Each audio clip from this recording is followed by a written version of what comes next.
오늘 받으실 말씀은 고린도후서 12장이 되겠습니다. 고린도후서 12장 1절에서 10절입니다.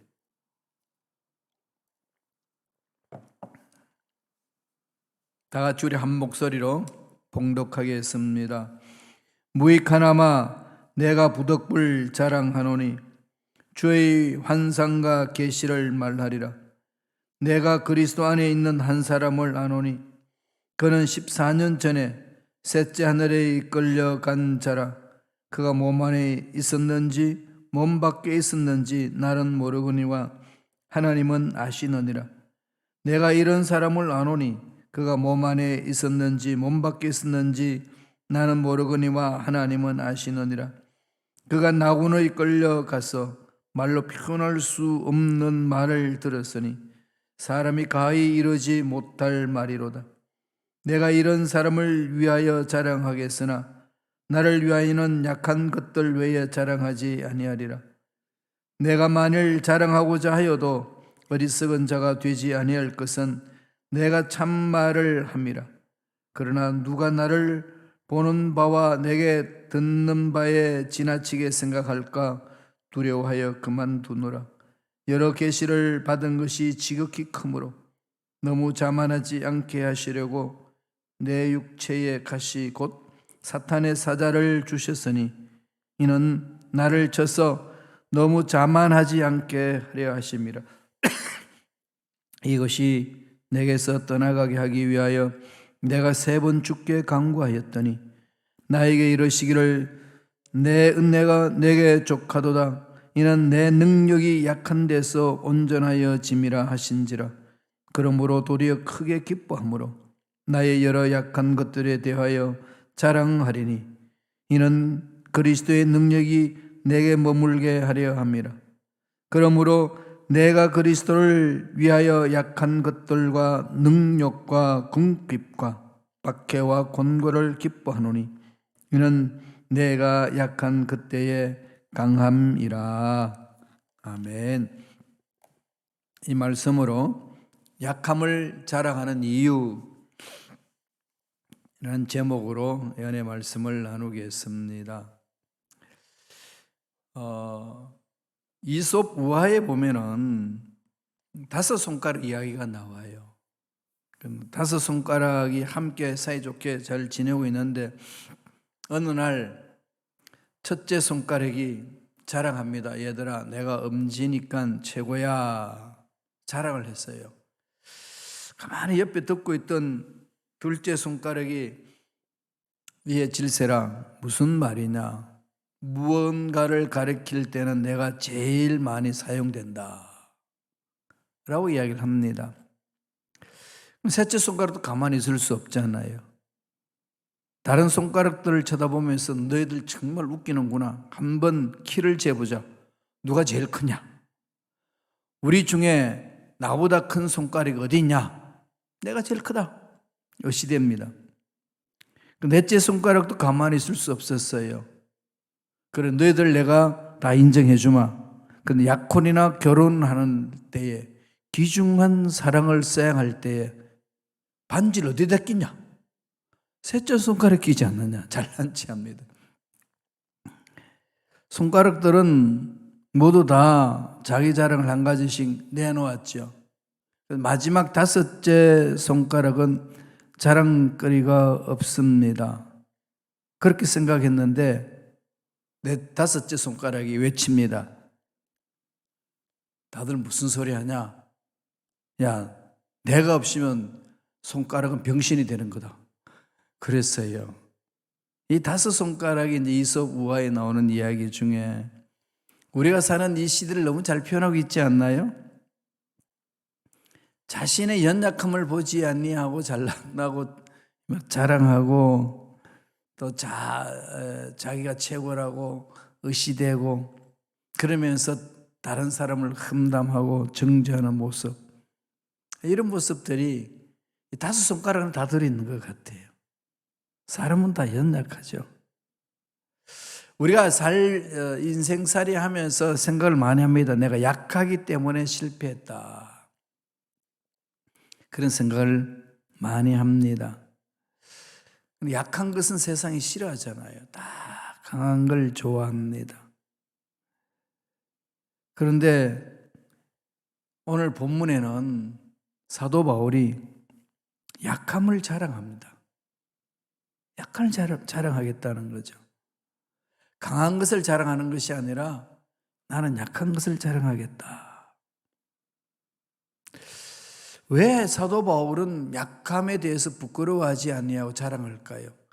세상 사람들은 다 약함에 대해서 부끄러워하지 자랑하지 않지 않습니까? 우리들도 그렇지요. 근데 오늘 바울은 나는 약함을 자랑한다 그럽니다. 여기 깊은 영적 진리가 담겨 있는 거죠. 말씀 한번 읽고 넘어가겠습니다. 고린도후서 12장 1절과 2절입니다. 다 같이 읽겠습니다. 무익하나마 내가 부덕불 자랑하노니 주의 환상과 계시를 말하리라. 내가 그리스도 안에 있는 한 사람을 아노니 그는 14년 전에 셋째 하늘에 이끌려 간 자라.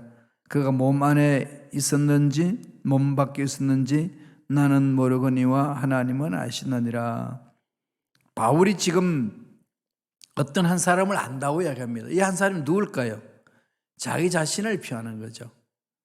자기 자신을 3인칭으로 표현하면서 내가 그리스도 안에 있는 한 사람을 안다. 14년 전에 한 첫째 하늘에 끌려 올라갔다. 큰 환상을 본 것에 대한 표현을 합니다. 내가 이런 환상을 봤는데 이렇게 하지 아니하고 그런 사람을 내가 잘 안다. 이러면서 설명을 해 나갑니다. 그런데 말하는 중에 그 무엇을 강조하나요? 환상과 계시를 봤다고 그래요. 엄청난 환상과 계시를 본 거죠. 들은 거죠. 그러면서 5절에 이런 말을 합니다. 읽어볼까요? 다 같이. 내가 이런 사람을 위하여 자랑하겠으나 나를 위하여는 약한 것들 외에 자랑하지 아니하리라. 이런 위대한 역사, 하나님이 이루신 것은 내가 자랑하지만은 내가 그것을 체험했다고 나를 드러내지 않겠다. 오히려 나는 약한 것을 자랑한다. 그 약함을 강조하는 말씀입니다. 그 이유가 뭘까요? 오늘 말씀에서 풀어주죠. 첫째로 약할 때 자만하지 않기 때문에 그렇습니다. 나의 약한 모습을 보면은 뭐 교만할 것도 없고 자만할 것도 없잖아요. 이 연약한 내 존재가 무엇을 한단 말인가 이런 생각을 갖기가 쉽습니다. 늘 그 약함이 내 속에 있어서 오히려 약함 때문에 교만하지 아니하고 넘어지지 않을 수 있다는 거예요. 오히려 12장 7절 보겠습니다. 고린도후서 12장 7절 다 같이 읽습니다. 여러 계시를 받은 것이 지극히 크므로 너무 자만하지 않게 하시려고 내 육체에 가시 곧 사탄의 사자를 주셨으니 이는 나를 쳐서 너무 자만하지 않게 하려 하심이라. 약함이 오히려 내가 넘어지지 않도록 만들어주는 도구다 이 얘기예요. 그럼 우리 살면서 이 약함만 없으면 내가 참 강하게 뭔가 일을 할 수 있을 텐데 이런 생각을 많이 하잖아요. 근데 바울은 이 약함이 나를 살려주신다. 이유를 이야기합니다.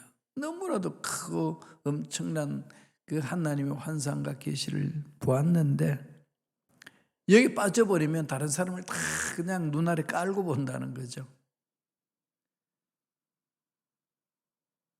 근데 내가 약함을 아니까 그 약함 때문에 다른 사람을 나보다 낮게 여기는 그런 마음을 가지는 겁니다. 근데 하나님이 이미 그렇게 할 수 있도록 자기 육체에 가시를 두었다는 거예요. 사탄의 사자를 두었다. 이렇게 표현을 합니다. 그러니까 이게 뭘까? 뭐 학자들마다 논쟁이 많아요. 간질이냐, 눈이 안 좋아서 그러냐, 말 못하는 것을 그러냐, 생긴 모습이 그냥 그게 너무 추악한 모습으로 나타난 거냐, 뭐 별별 이야기들을 다 해요. 그런 그 기록이 없습니다. 기록이 없어요.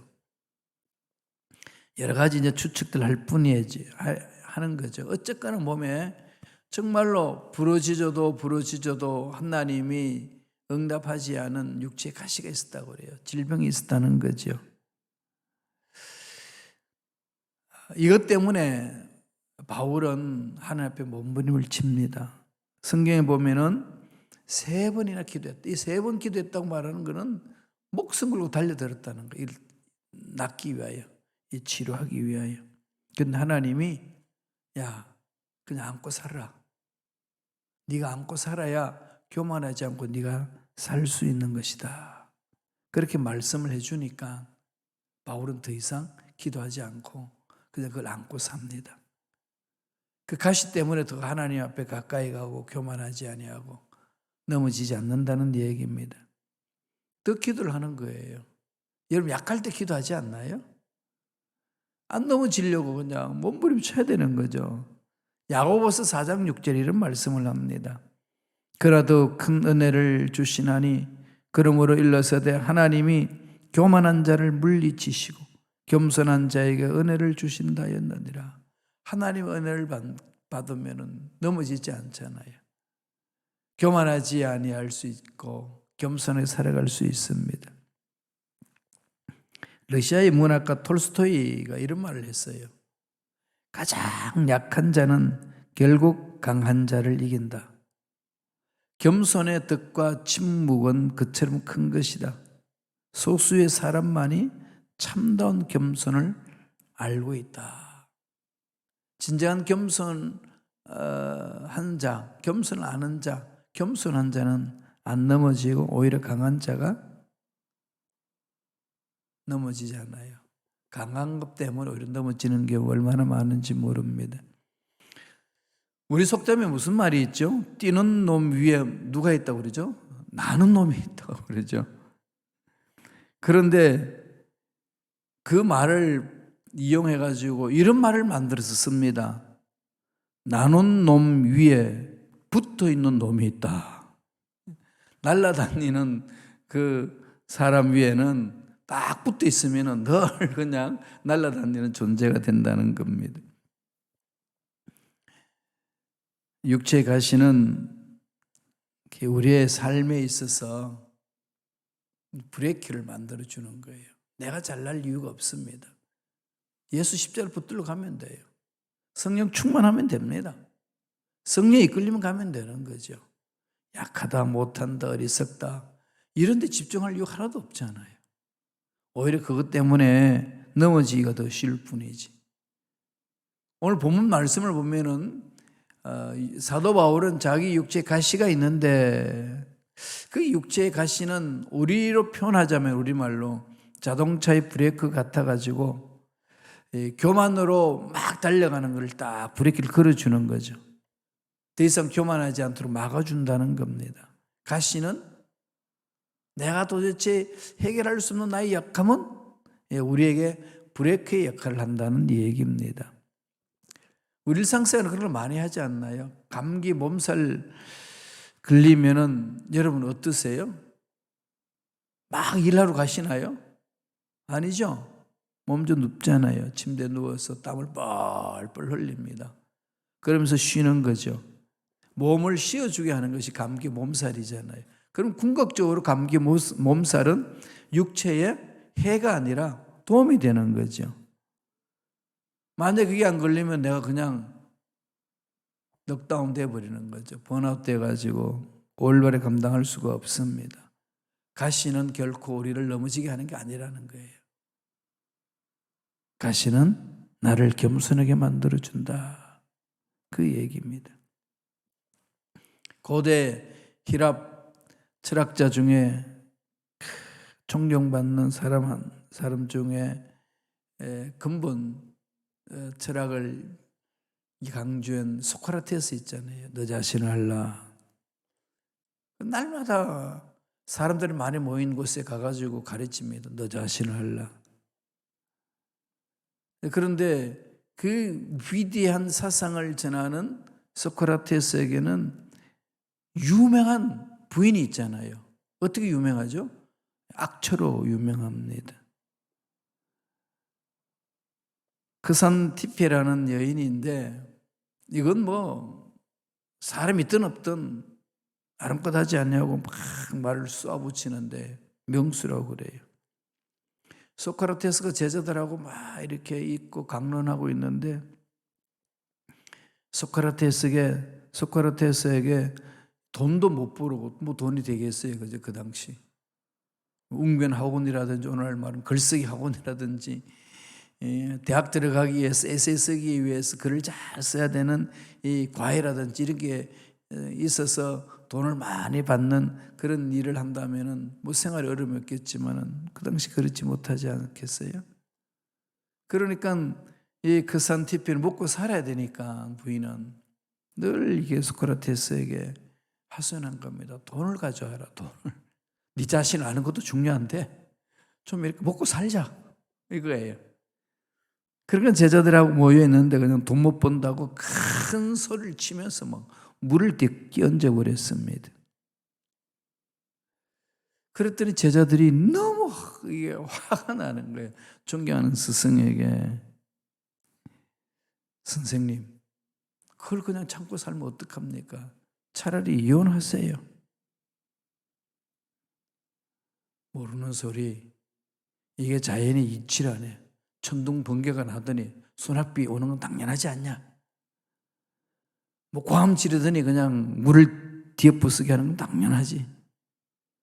내 아내가 조금 시끄럽긴 하지만은 나는 아내를 통해서 인격을 수행하고 있다네. 저 여인이 나를 이렇게 만들어준다네. 이런 말을 했다고 그럽니다. 사람마다 삶에 있어서 참 가시가 있어요. 물론 그걸 없애버리기 위해 몸부림쳐야 돼요. 변화를 시키기 위해서 몸부림쳐야 됩니다. 기도하세요. 그러나 하나님이 말씀하셔요. 야, 안고 살아라. 그럼 안고 사셔야 돼요. 그러면 그 가시를 안고 살면 그 가시 때문에 내가 교만하지 않고 넘어지지 않을 수 있다는 겁니다. 바울은 삼층천까지 갔는데 어떤 환상을 받는지는 몰라요. 천국 갔다 온 거잖아요. 어마어마한 비밀을 체험한 거죠. 천국에 대한 소망이 넘쳐나니까 뭐 이 없어질 세상에 대해서 그렇게 미련이 없습니다. 그럼 바울 보면은 감옥에 가도 기뻐하라 그래요. 그럼 보통 사람들이 이해할 수 없는 말이잖아요. 정말 제가 대학생 때는 이해를 못했어요. 아니 감옥에 있으면서 무슨 기뻐한단 말인가. 참 인간미가 없다. 뭐 별 비판을 제가 다 했는데요. 죄송합니다만 좀 살아보니까 그리고 하나님 만나보니까 하나님과 깊은 영적을 체험하니까 정말 그래요. 기쁨의 근거가 하나님이니까 하나님이 영원토록 살아계시니까 항상 기뻐할 수 있는 거예요. 항상 기뻐할 수 있는 게 거기 있습니다. 그럼 물어요. 목사님 힘들지 않아요? 정말 섭섭하지 않나요? 왜 섭섭하지 않겠어요? 왜 힘들지 않겠어요? 그런데 그 모든 것들보다 크신 하나님의 은혜가 있으니까. 내 기쁨의 근거는 돈도 아니고 명예도 아니고 내가 원하는 일들이 잘 이루어지는 것도 아니고 나의 기쁨의 근거는 하나님이시니까. 그럼 항상 기뻐할 수 있는 거예요. 바울은 이것을 체험하는 거 아니겠어요? 천국 소망이 넘쳐나는 자는 환경을 뛰어넘습니다. 사람들의 눈총을 뛰어넘습니다. 이게 하나님 만난 사람의 특징이에요. 신앙생활은 하나님 만나는 사건이에요. 하나님의 만난 사건이 있어야 됩니다. 내가 만난 하나님이 있으셔야 돼요. 그냥 머리로만 이해하는 하나님이 아니고요. 내가 체험한 하나님. 내 문제 속에, 내 환경 속에, 내 앞날 속에 살아계셔서 역사하시는 내가 만난 하나님 계시느냐는 겁니다. 이게 있는 사람은 세상이 흔들리지 않는다는 것. 성서에서 정언하고 있습니다. 두 번째로 왜 약함을 자랑한다는 거죠? 네, 간단해요. 내가 약할 때 그리스도의 능력이 강하게 임한다는 거죠. 내가 잘났다고 내가 수많은 교회를 가지고 있으면 하나님이 임재할 내 마음속에 자리가 없어요. 내 마음에 가시나무가 너무 많아서 쉴 자리가 없노라. 노래 부르잖아요. 여러분, 문제가 너무 가슴에 있고 내 계획이 너무 있고 내 욕망이 내 욕에 내 속에 가득 있으면 주님 임재할 자리가 없습니다. 다 털어버리면 잃을 것이 없는 사람은 세상을 두려워하나요? 아닙니다. 잃을 게 없는데 뭐가 두렵습니까? 이거 어떻게 보면 그냥 막가빠 같은데 그렇지 않아요. 잃을 게 없는 사람은요, 세상이 감당 못합니다. 약할 때에 강함을 체험할 수 있어요. 하나님은 집중하니까. 고린도후서 12장 9절 보실까요? 다 같이 읽겠습니다.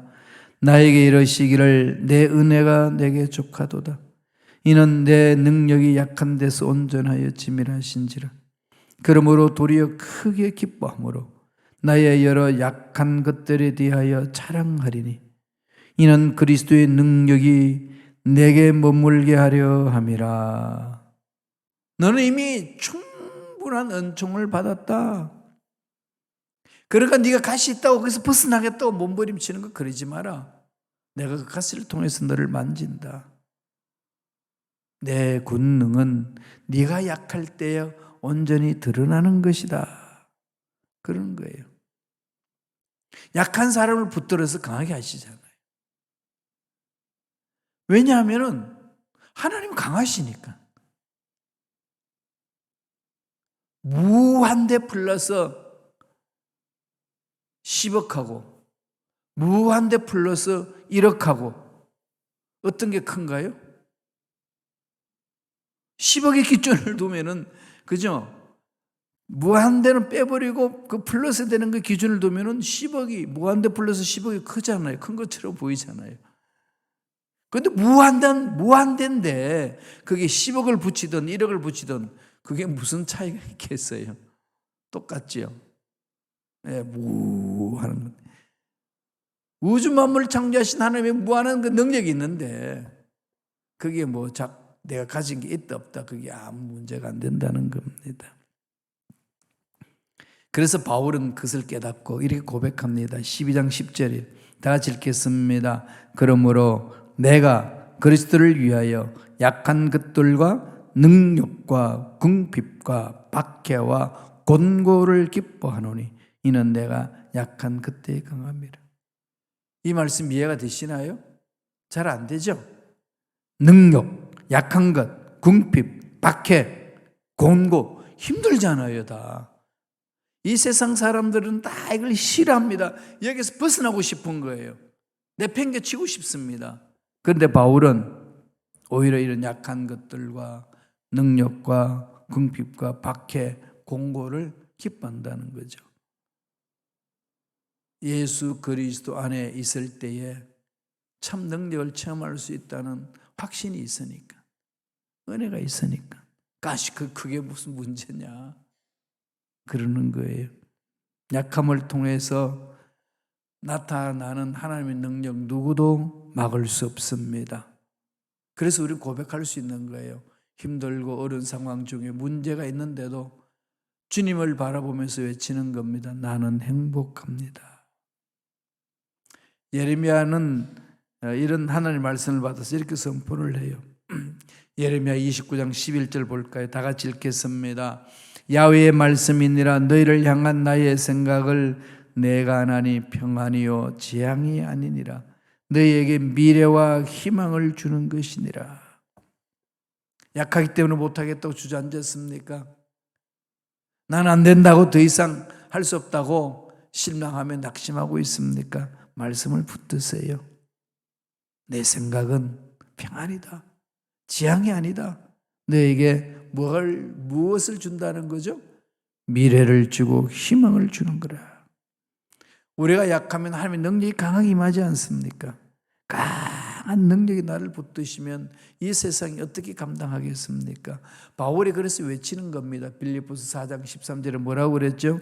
내게 능력 주시는 자 안에서 내가 모든 것을 할 수 있느니라.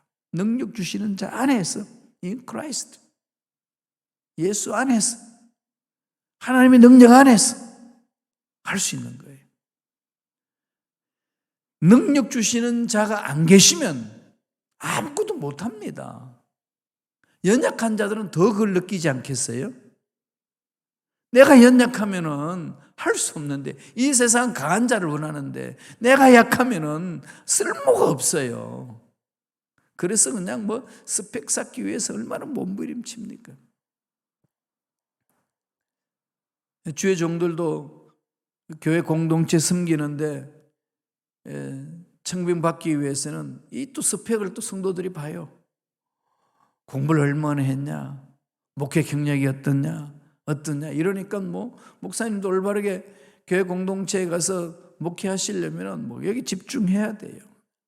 그런데 그러다가 놓칠 수 있어요. 뭘 놓칠까요? 하나님이 주시는 능력. 이게 없으면 아무 쓸모 없어요. 내게 능력 주시는 자 안에서 잊지 말아야 돼요. 우리 성도들이 삶은 여기 있는 거 아니겠어요? 그런데 모든 것을 내가 할 수 있다, 여기 많이 강조를 두는데요, 이건 저절로 되는 거예요. 뭐가? 능력 주시는 자 안에 있으면 강한 자가 붙들어 주시는데 누가 막겠습니까? 먼저 그 나라 그 일을 구하라. 그러니 모든 것에도 넘치도록 채워주시리라. 이런 은혜가 내 마음속에 있어야 돼야 하나님 안에서 가능한 거다. 미국의 16대 대통령 링컨이 이런 말을 했잖아요. 인생은 위로부터 주어지는 힘에 의해서 움직여진다. 인생의 문제 스스로 해결 못합니다. 하나님께서 주시는 힘, 하나님이 부어주시는 사랑, 하나님이 주시는 지혜, 하나님이 주시는 능력으로 움직여야 사업 문제도, 직장 문제도, 가정의 문제도, 자녀의 문제도, 내 앞날의 문제도 풀어낼 수가 있습니다. 하나님 능력이 임하면 되거든요. 언제 그런 능력이 임한다는 거죠? 내가 약할 그때에. 약한 자를 강하게 만드신 하나님, 그 하나님을 기도 속에서, 찬양 속에서, 예배 속에서, 말씀 속에서, 일상생활 속에서 만나고 승리하는 저와 여러분 되시길 간절히 축원드립니다. 기도하겠습니다. 하나님 아버지, 감사와 찬양을 드립니다. 우리 연약합니다. 어리석습니다. 그럼에도 불구하고 담대하게 일어설 수 있는 것은 내가 약할 때 강함을 주신 하나님이 계시기 때문에 우리 하나님을 믿기에 그렇게 일어서서 담대히 나아갑니다. 이 믿음 평생 잃어버리지 아니하도록 이 믿음을 붙들어 주시옵소서. 사도 바울이 약한 것을 자랑한 것처럼 내 자신의 약함 때문에 좌절하거나 낙심하는 것이 아니라 나는 약할 때 강함이라 그 신앙 고백하며 하나님이 부어주시는 능력으로 힘있게 살아가며 승리하는 우리 모두 되게 축복하여 주시옵소서. 은혜에 감사하여 예물 드립니다. 예물 드린 손길 기억해 주시고 소원 이루어 주시고 앞날에 좋은 일들만 일어날 수 있도록 축복하여 주시옵소서. 감사와 찬양을 드렸고 예수님 이름으로 축복하며 기도드리옵나이다. 아멘.